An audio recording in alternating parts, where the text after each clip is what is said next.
छिपकली कोई भी। कल तो ऐसी खतरनाक छिपकली आई थी, अपनी जगह से तो हिल ही नहीं रही थी। मेरे लिए तो बहुत मुश्किल हो गया था। हे अल्लाह ना हो।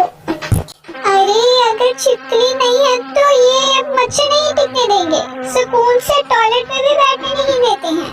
साले कहीं के मरते क्यों नहीं ये?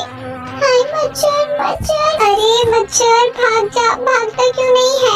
ये तो खा खा कर मेरा ही बुरा हाल करे जा रहा है। अबे तू तो जल्दी आ जा साले, जल्दी आ जा। गर्मी उन मच्छर सब तबाह उन। लगता है सालों ने मुझे जोर से काट दिया। अरे भैया तूने गुड नाइट चालू किया कि नहीं किया? अबे भैया 4 गुड नाइट चालू है कमरे में, 4। अबे ये साले मच्छर भाग क्यों नहीं रहे हैं? अबे भैया ये खून पिए बगैर नहीं जाएंगे। एक आइडिया, हम कटोरी में खून डाल के रख